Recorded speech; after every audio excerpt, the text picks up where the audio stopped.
Morning guys, nandito tayo sa sa ating mini vegetable garden. Ating pasyalan o pasyalin itong mga itong ating mga tanim dito. Kailan lang itinanim natin. At titignan natin, alamin natin kung mayroong development sa kanila, sa kanilang paglaki. Nandito kami ni Mama sa aming garden. Kasama namin si Marbel. Hello, good morning. Yan si Marbel. Marbel, shout out sa inyong lahat kamo. Sa lahat-lahat samang kayo naroon.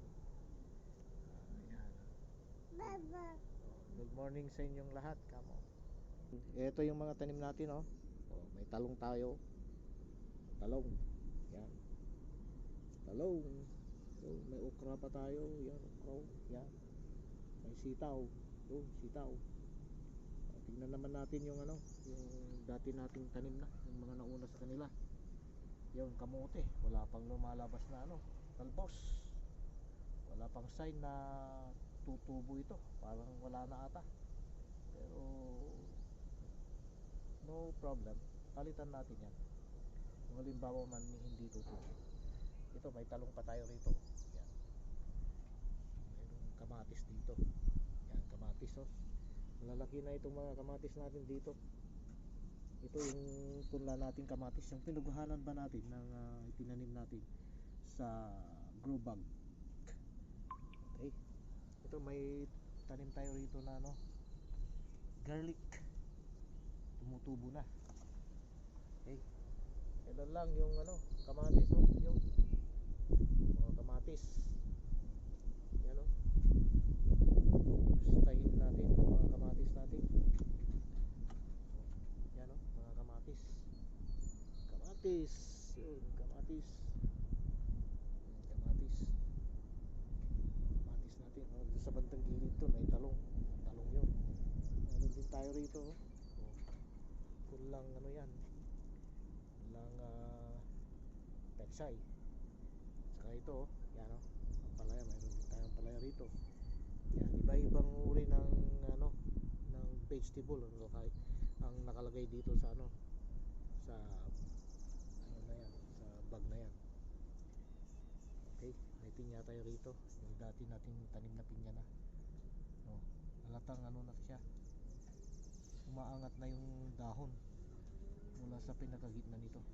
Ibig sabihin, buhay na yan. Tapos ito, meron din tayong spring onion dito. Yan. Okay. Lahat na yan, dami na.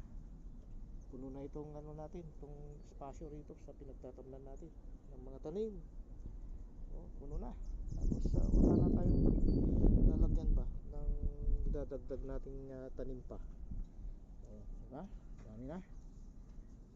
Yan Okay, gagawin natin ngayon, maglalagay tayo ng organic soil sa bawat tanim natin, sa bawat grow bags na may mga tanim tayo. Okay, ito yung ilalagay natin ito yung ilalagay natin bilang fertilizer nila. Miracle-Gro. Yan, organic biologic. Yan ang itatanim natin. Yan ang ipang-abuno natin sa mga tanim natin. Yan, potting mix. Stereo din pottage. Yan. Idadagdag natin yung pang fertilize natin sa ating mga tanim.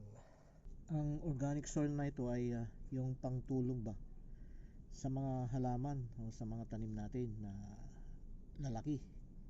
Pangpalaki itong organic soil na ito sa mga halaman.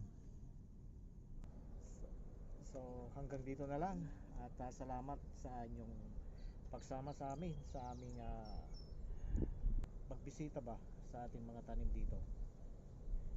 Hanggang sa muli at ingat po tayong lahat. God bless. Bye bye.